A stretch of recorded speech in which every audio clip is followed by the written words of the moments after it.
중동 지역이 화염에 휩싸인 지 9일째가 됐습니다. 이란 전쟁이 확전 양상으로 전개가 되고 있는데요. 백승훈 한국외대 중동연구소 선임연구원과 자세한 내용 짚어보도록 하겠습니다. 어서 오십시오. 네, 안녕하십니까. 네, 지난주 토요일입니다. 이란의 최고 지도자 아야톨라 알리 하메네이가 폭사되고 시작된 전쟁, 이제 9일째 벌어지고 있고 이 전쟁이 정말 언제까지 가게 될 것인가 많은 분들이 걱정의 시선으로 지켜보고 계십니다. 현재까지 이 전황들 좀 어떻게 보세요? 지금까지 뭐 3단계 군사작전이 들어갔다. 그리고 이거는 이제 이란을 궁지에 끝을 낼 것이다라고 한 전쟁이 들어갔는데 네. 군사전술적인 전황으로는 뭐 미국하고 이스라엘이 지금 압도적인 우세에 있죠. 그래서 뭐 트럼프 대통령도 44척의 그 배를 다 침몰시켰다. 물론 이제 미군 입장은 30척으로 해서 좀 정보에는 괴리가 있긴 하지만 네. 어찌됐건 미군 측 입장에서는 혁혁한 그 전공을 지금 세우고 있는 상황입니다. 그에 비해서는 이란은 지금 공격을 하고 있지만 미국이나 이스라엘 군에 대한 타격보다는 그 주변국의 무슨 정유 시설이나 경제 산업 시설을 때려서 그들의 이 전쟁 비용을 좀 올리는 그 참여가 지금 확대된 전선에 참여하는 국가들의 전쟁 비용을 올리는 그런 형식으로 이제 전쟁이 되고 있죠. 그러나 근데 이게 전략적으로는 아직까지는 가능성은 높지는 않지만 이제 조금 아까 말씀드린 대로 주변국의 경제 시설까지 때리는 형국이 되면서 확전의 위험성이 지금 계속 조금씩 올라가고 있는 상황이라고 보시면 될 것 같습니다. 예, 그러니까 말씀하신 대로 이란이 어떻게 보면 물귀신 작전처럼 주변의 걸프 국가들의 어떤 타격을 한다는 점, 물론 미군 기지에 한 것이다. 그리고 이제 사과를 했습니다만 또 다시 이제 반복되는 측면에서 뭐 사우디나 피해를 보고 있는 아랍에미리트, 뭐 카타르 이런 국가들이 정말 전쟁에 참전을 해서 이란을 타격할 가능성에 대해서 현재까지 좀 어떻게 보세요? 가능성이 있죠. 왜냐하면 아무리 미군 기지를 공격하고 있다라고 얘기하지만 그 미군 기지가 뭐 사우디, UAE, 카타르 안에 그 영토 내에 있는 지역 아닙니까? 예. 그래서 그리고 지금 이란의 얘기와는 좀 다르게 미군 기지뿐만 아니라 그런 산업 시설도 지금 공격을 지금 당하고 있는 상황이라서 가능성은 있습니다. 이미 그 사우디아라비아의 그 살만 그 왕세자는 얘기를 했죠. 더 공격이 계속 진행되면 우리도 응전할 것이다 얘기를 하고 있어서 그러나 다만 이 전쟁 참여가 무슨 각 사우디, UAE, 뭐 카타르 자기네들의 그 방위군이 이란에 직접 진경해서 지상군 역할하는 그런 것보다는요. 뭐 사우디아라비아나 UAE 역시 다들 전략 무기들을 갖고 있습니다. 다 미사일 무기. 그래서 그들의 비대칭 전력 미사일로 이란을 공격한다든지 아니면 그들의 공군력으로 이란의 본토를 공습한다든지 그런 가능성도 분명히 있습니다. 그러나 지금까지는 그렇게 직접 개입보다는 미국의 그 군사 활동을 조금 더 원활하게 할 수 있게 자신들의 그 공군 기지라든지 아니면 자신들의 레이더망 이런 정보들을 더 원활하게 다 이렇게 제공하는 그런 형식의 개입이 될 거라고 분석하는 전문가들이 더 많습니다. 예. 그러니까 이란 입장에서는 말씀하신 국가들뿐만 아니라 뭐 키프로스, 또 튀르키예, 또 아제르바이잔까지 그러니까 전선을 계속해서 확대해 나가고 있는데, 그러니까 이들 국가들의 어떤 방공망 정도라고 하는 게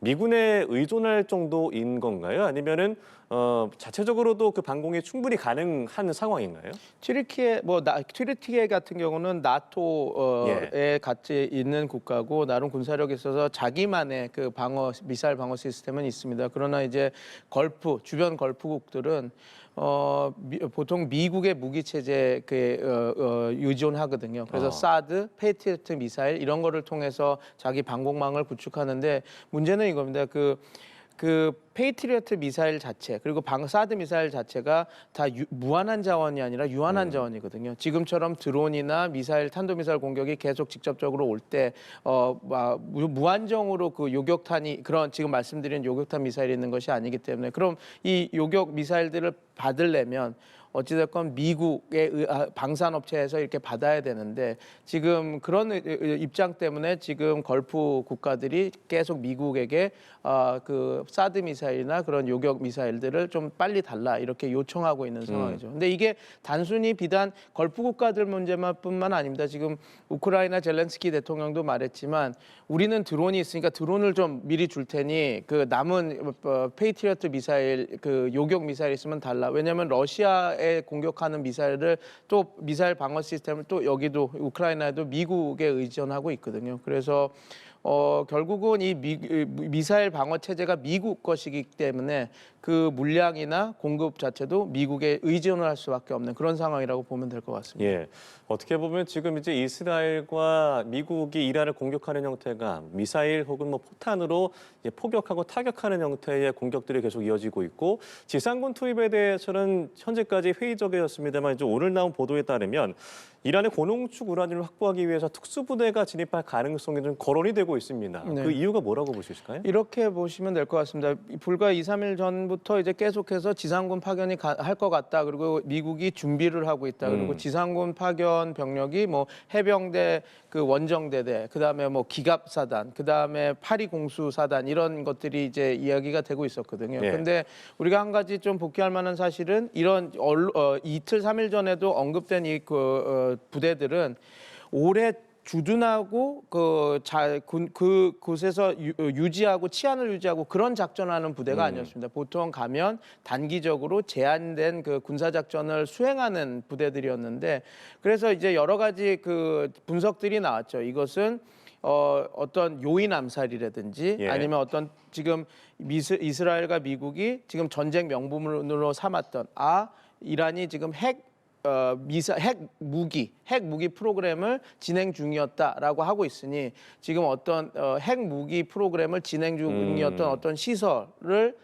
지금 파악해서 거기를 이제 침투해서 수복함으로써 자기네들의 전쟁 명분을 보여주는 거죠. 우리가 전쟁한 게 사실이었다. 이란은 이렇게 핵 무기화를 이렇게 가고 있었고 우리의 이 공격은 정말 핵 무기화를 막기 위해서 어쩔 수 없이 한 전쟁이었다. 방어적으로 한 전쟁이었다라는 얘기를 하면 어떻게 보면 이 전장은 완벽하게 미국의 우세한 쪽으로 흘러가거든요. 그래서 지금 이야기 나오고 있는 파리 공수 사단이 이렇게 쓸 수도 있다라고 했을 때 전문가들이 지금은 뭐 60% 고농축 우라늄을 확보하기 위해서 한다라고 그러지만 그 전에는 무슨 진짜 핵무기 프로그램을 그 장소를 발견을 해서 거기를 이제 수복하려고 들어가는구나 그런 분석이 되고 있었습니다. 그래서 지금 이번에도 그 언론에서 60% 농축 우라늄 얘기가 나오고 있는데 60% 농축 우라늄을 확보하는 거는 그렇게 큰 의미는 없다고 저는 생각합니다. 왜냐하면 60% 농축 우라늄 자체가 IAEA로 이미 다 파악하고 있었고 이란도 그거를 감춘 적이 없었으니까요. 네. 그래서 물론 이제 지금 나오는 거는 60% 농축 우라늄을 확보하기 위해서 파견한다라고 하지만 그거보다는 지금 말씀드린 대로 그거보다도 더 좀 핵심적인 증거 아니면 핵심적인 무슨 핵 자산이 있어서 그거에 대해서 수복하려고 하는 그런 군사 작전을 위해서 지금 준비하는 거 아닌가 싶습니다. 그러나 아직 뭐 이거는 그 파리 공수사단이 파견될 수도 있다 아니다 이제 아직까지 확실한 얘기는 아니라서요. 우리가 한 며칠 정도 진짜 투입이 이루어지는지 아닌지는 좀 더 지켜봐야 될 것 같습니다. 그런데 이게 현실적으로 사실 이 이란에 있는 어떤 군사 시설이나 뭐 작전 시설에 대한 파괴는 당연히 저희가 이제 확인이 되고 있습니다만 이 뭐 정규군 이슬람 혁명 수비대 그리고 또 바시지라고 하는 민병대 또한 있고요. 그러니까 여전히 뭐 수십만에서 100만 이상까지도 간다고 하는데 소규모의 지상군으로 그게 작전이 성공할 수 있을 것인가라는 궁금증이 들 수밖에 없을 것 같아요.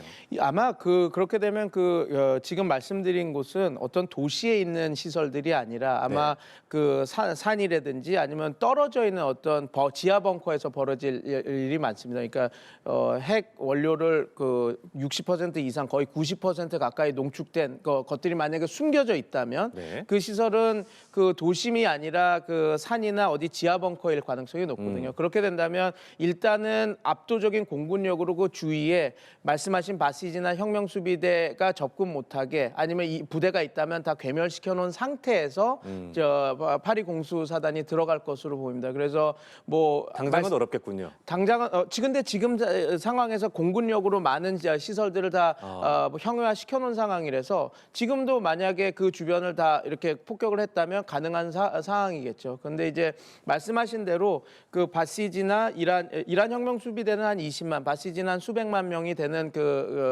병력이라서 당연히 위협이 되는 병력이지만 말씀드린 대로 지금 이란의 핵 개발 시설, 핵무기 개발 시설이라든지 아니면 60%로 추정되지만 그보다 더 농축이 많이 된 우라늄 농축 저장고는 아마 그 깊숙이 숨겨져 있기 때문에 그 공중 폭격으로 인한 주변 그 방어망을 좀 형해화시키고 파리 공수사단을 보내서 거기 그 물질을 수복하는 아니면 그 시설들을 수복함으로써 이제 언론을 통해 밝혀서 네. 이 전쟁의 명분을 확실히 이렇게 이야기하는 그런 방식의 작전이 만약에 수행된다면 그렇게 진행될 것 같습니다. 예. 이란의 어떤 반격 상황을 보자면 이란이 뭐 카타르와 요르단, 바레인 등지에 있는 미군의 어떤 레이더, 통신, 방공 시스템을 집중적으로 타격한다. 그러니까 결국에는 방공에 성공을 하려면 이 눈이라고 하시는 레이더를 지켜야 할 텐데 네. 거의 뭐 1조 5천억 가량이 되는 이 레이더를 타격을 해서 피해를 주고 있다라고 하는데 네. 미군 입장에서 받고 있는 현재 어떤 피해 상황이라고 해야 될까요? 어떻게 좀 보십니까? 뭐 이미 개전 초에 뭐 러시아의 군의 정보를 받았다라고 이제 거의 확실시 되지만 개전 초에 이란 그 탄도 미사일들은 다 그 지금 말씀하신 그 미국의 그 레이더망 그리고 방공 레이더망 이쪽을 겨냥해서 공격을 했죠. 그리고 계속해서 그 지금 미국 군사 작전의 눈이라고 할 수 있는 레이더망을 우선 집중적으로 타격을 하고 있습니다. 왜 그렇게 해야 되냐면 레이더망이 손상이 돼야지 이란이 지금 갖고 있는 점점 줄어들고 있는 탄도미사일이나 드론이 효과적으로 공격을 감행할 수 있고 그래야지 전쟁 비용이 점점 높아져서 미국 측에서도 그럼 이제 정전을 해야 되겠구나라고 갈 수 있거든요. 그러나 지금 전시 상황들을 보면 이란이 원하는 만큼의 그런 타격이 그 효과를 보지는 못하고 있는 것 같습니다. 물론 미국 측에서도 밝히고 있듯이 어느 정도 타격을 받은 것들이 이제 언론을 통해서 미국은 이제 가리고 있지만 언론을 통해서 밝혀지고 있지만 이게 미국의 그 방공망이 레이더망이라고 하는 것이 그냥 단일 레이더에 의존하지는 않거든요. 그러니까 복합적으로 레이더가 다층으로 이렇게 운영을 합니다. 그래서 위성도 있고 그다음에 우리가 얘기하는 조기 경보 시스템 있지 않습니까? 그래서 네. 공중에서 그러니까 공중 조기 경보 시스템 그러니까 공중에서 레이더를 돌리는 날아다니면서. 거. 예. 그리고 또 한 가지가 있는 게 지금 2003년 이후에 그 미국이 가장 많은 해군 병력 두 핵항모를 보내고 그럼 그 안에 이지스함들이 많이 가 있지 않을 예. 겁니다. 그러면 이지스함도 또 자기네들 함선에서 보는 레이더망도 있기 때문에 함선에서의 레이더, 위성 그리고 공중 조기 경보 시스템이 작동을 하고 있어서 물론 지상에서의 레이더가 타격을 받았지만 그리고 타격을 받은 것은 사실로 보이지만 뭐 미국의 군사 작전이 운용이 못될 정도로 수행이 못할 정도의 그 치명적인 정도는 치명적인 타격은 아니라고 보는 것이 좀 맞는 적합한 분석일 것 같습니다. 네. 이런 가운데 미국 입장에서는 트럼프는 계속해서 뭐 영원히 전쟁을 할 수 있다. 그리고 자신만만한 이 말을 계속하고 있습니다만 최근에 주한미군 오산기지에서 패트리엇이 이동하는 어떤 모습이 포착이 되었고 실제적으로 이 C5라고 하는 미군 대형 수송기들이 6차례나 왔다 갔다 했다라는 건 아니겠습니까? 결국에는 우리나라 안에 있는 이 전력 자산을 이동시킨다는 것 자체가 현재 중동에 있는 어떤 핵심 자산들의 어떤 소진이나 여러 가지 좀 어려움에 대한 좀 방증이 아닐까? 이 부분은 좀 어떻게 보세요? 전 정확히 앵커님께서 보셨다고 봅니다. 물론 이 미국의 전략 자산이기 때문에 미국이 알아서 순환 배치를 할 수도 있고 다른 목적의 군사 훈련을 준비하고 있었으니까 그걸 훈련용으로 한번 운용을 하기 위해서 가져갔다. 뭐 다양한 이야기가 나올 수 있는데 이 시점이 미묘하다라는 것이죠. 지금 계속해서 중동 국가들이 그 페이트리어트 미사일과 사드 미사일이 부족하니 보내달라고 얘기하는 그 시점. 젤렌스키 대통령마저도 이런 방공 요격탄이 부족하니 우리가 남아도는 드론을 줄 테니 좀 땡겨달라고 하는 그 시점에 왜 한국에서 그 C5, C17 그러니까 어떻게 보면 엄청난 대형 수송기가 미국의 전략 자원을 그 미사일 자원을 옮겼을까라고 네. 하는 게 되니까 이게 방증 아닌가 이렇게 여러 가지 그 의구심이 들 수밖에 없는 상황이라고 보시면 될 것 같습니다. 그리고 또 우리는 또 위에 북한이 계속해서 이 상황을 또 지켜보고 있을 텐데, 미국이 이란, 그리고 또 1월에는 베네수엘라 군사작전을 통해서 대통령을 체포하는 상황들도 계속 지켜봤을 텐데, 네.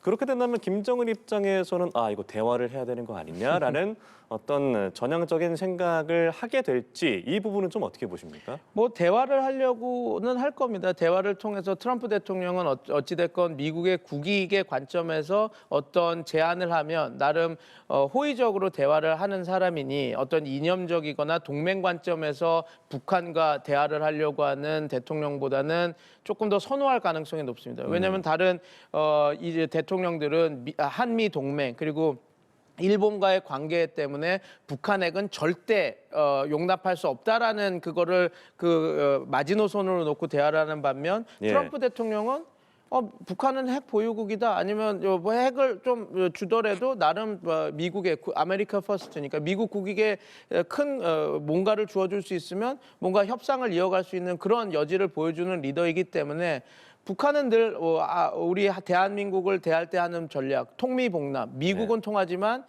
한국을 봉쇄한다 전략을 계속 쓰고 있기 때문에 미국과의 대화를 하려고 노력을 하겠죠. 그리고 그 안에는 어떤 자신감은 있을 겁니다. 김정은은 왜냐하면 어찌됐건 이란과 달리 북한은 핵을 보유한 국가고 뭐 핵이 50개에서 아니면 150개 있다라고 하는 국가고 또 지금 북한의 동맹이라고 하는 것은 이란이 갖고 있던 동맹보다 훨씬 더 굳건하거든요. 중국은 좋던 싫던 북한이 바로 붙어 있기 때문에 순망치한 북한이 없으면 피해가 자신들에게 직접 가기 때문에 나름 네. 도와줄 거고 러시아는 우리가 우크라이나 러시아 전쟁에서 북한이 자국민을 보내서 정말 해서는 안 되는 일에서 그 자국민을 보내서 이렇게 희생을 시켜가면서도 어떤 동맹 관계를 만들어서 만약에 미국이 개입한다면 러시아도 지상군까지 보내주는 그것이 돼 있으니까 좀 뭐 소위 말해서 뒷배가 있다라고 생각을 하니까 좀 자신감 있게 회담을 하려고 하겠죠. 그래서 하는데 아마 회담이 진행되더라도 비핵화는 있을 수 없는 일이고 핵 지위를 인정해주는 상태에서 조금 전향적으로 트럼프 대통령과 이렇게 대화를 나누는 방식으로 이렇게 진행할 가능성이 높습니다. 그러니까 말씀하신 대로 북한 입장에서는 가장 원하는 것이 핵 보유국으로 지위를 인정받는 것일 거고 또 정권을 또 유지하는 것 그리고 경제적으로 좀 제재를 풀어주는 것일 텐데 트럼프가 이 요구들을 다 받아들일 수 있을까요? 어떻게 보십니까? 저는 아무리 트럼프 대통령이 미국 국익을 우선한다 하더라도 네. 대한민국 또 일본이라고 하는 국가가 북한의 핵 보유에 대해서 절대적으로 반대하기 때문에 쉽지는 않을 거라고 봅니다. 그래서 대화는 가능하겠지만 그 유의미한 대화가 있을 수 있을까라고 하는 거에서는 좀 회의적입니다. 알겠습니다. 그리고 이제 트럼프 대통령 이란전에 쿠르드족이 개입하는 것에 지난 주중에만 해도 환영한다는 입장을 밝혔습니다만 갑자기 또 다른 입장을 밝혔습니다. 개입을 배제하겠다. 충분히 복잡한 상황이고 이들이 사망하는 것을 원치 않는다. 네. 왜 입장이 바뀐 걸까요?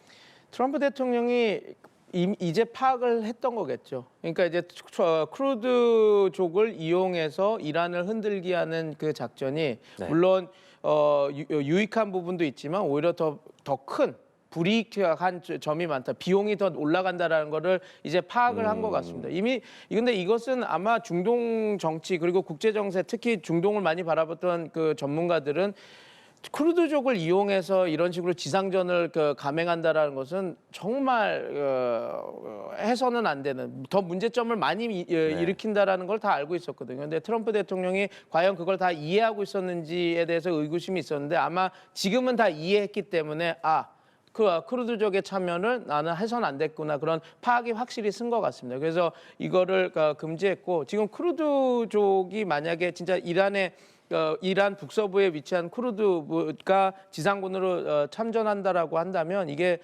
그냥 참전할 리는 없거든요. 나름 아마 이라크 쿠르드족이 갖고 있는 그런 자치권 확보 및 나름 그 자기네들 지역에서의 그 강력한, 그러니까 그 이란이 연방 정부가 되고 자기네들은 그 안에서 어떤 역할을 하는 그런 생각을 하고 참전을 하고 이렇게 할 겁니다. 근데 그런 식으로 해서 인정을 하게 되면 지금 이라크 내부에서도 그 시아파들이 지금 쿠르드의 그 독립하는 것을 되게 반대하고 있는 상황이거든요. 근데 이제 이란 남부에서도, 그러니까 이라크 남부에서도 그런 쿠르드 자치정부가 생긴다라는 것 자체가 상당히 그 외교적으로 자기네들 정치적으로 큰 부담이 될 겁니다. 그리고 이라크뿐만 아니라 튀르키예도 마찬가지고 또 지금 시리아 같은 경우 시리아는 지금 순니파 샤라가 정권을 잡고 지금도 쿠르드족이 조금 더 득세하려고 그러면 그거에 대해서 억압 정책을 하고 공격을 하고 있는 하고 있는데 지금 이란 쿠르드에게 나름 자치권을 주고 거기에 대해 영향을 행사할 수 있게 한다. 그리고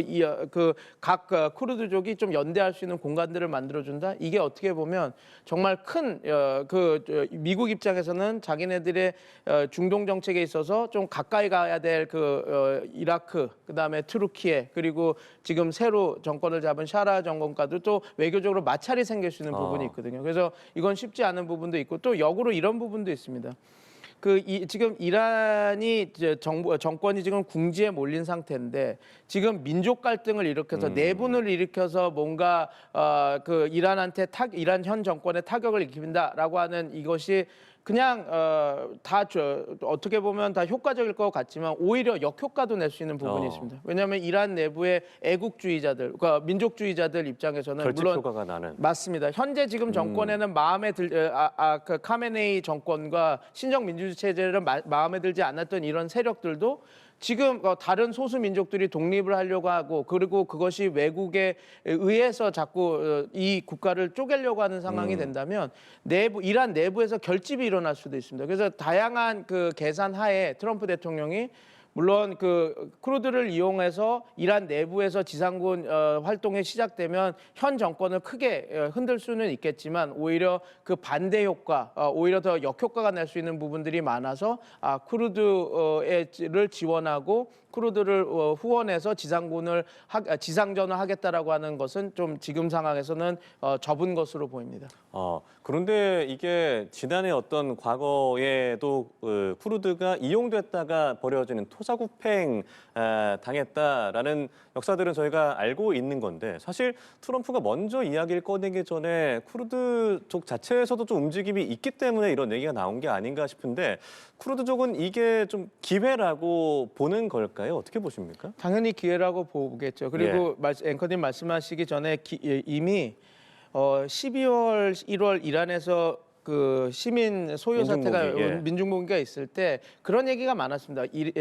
이스라엘의 모사드가 그런 민족 분열자, 그러니까 인종 분열주의자들, 그러니까 독립주의자 이란 내에 소수민족 중에 그 국가를 건설하려고 하는 분리주의자들을 이미 컨택트를 했고 실제 그 소요 사태에서 선동을 해서 이렇게 군사작전을 하고 있다라고 이야기들을 많이 했었거든요. 근데 그때는 하나의 음모론 아니면 카도라 통신에서 이야기를 안 했는데 지금 현 상황에 보면 실체가 있었던 일이구나 이렇게 파악이 되죠. 그래서 결집을 한 거는 아마 이스라엘 쪽에서 많이 이렇게 했던 걸 반란전을 했던 것 같은데 문제는 이겁니다. 과연 말씀해 주신 대로 쿠르드족은 여러 번 토사구팽을 당한 전적이 있거든요. 최근만 하더라도 시리아에서 가장 열심히 IS와 싸워줬던 YPG가 버림을 당했습니다. 그리고 뭐 이라크 쿠르드 문제도 있어요. 족도 똑같은 거예요. 그러면 과연 지금 이 이란의 쿠르드족이 이 정도까지 자기네들이 자동차나 군수 물자들을 사서 우리가 이렇게 개입하겠다라고 얘기할 정도가 라고 한다면 과연 미국 측에서 지금은 부인하지만 뭐를 보장해 줬을까라고 하는 의문이 생기는 거죠. 그래서 아마 나름 어떤 이야기들을 들었을 텐데 그러면 이 앵커님의 질문에 답하면 이겁니다. 그럼 과연 그 쿠르드족들은 계속 속았음에도 불구하고 이것을 왜 또 할까가? 왜냐하면 쿠르드족의 그 염원은 지금 쿠르드족은 국가 없는 민족입니다.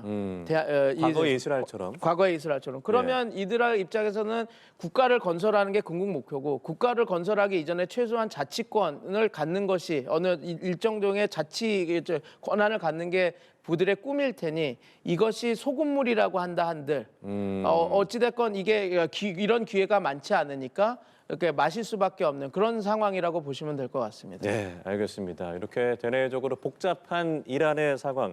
일단 지도자가 제거가 된 상황에서 떠오르는 후계자가 이 차남인 모즈타파 하메네이인데 일단 뭐 표적이 될 수 있다라는 우려 때문에 지금 뭐 승계 작업이 원활하게 이루어지고 있지는 않습니다만 내부 분위기나 여러 가지 조건들을 봤을 때 결국엔 어떻게 정리가 될 것으로 보세요? 원래 모스타바 카메네이가 최고 지도자가 될 수 있는 가능성은 엄청 낮았었죠. 예. 근데 이제 그 아버지 카메네이가 이런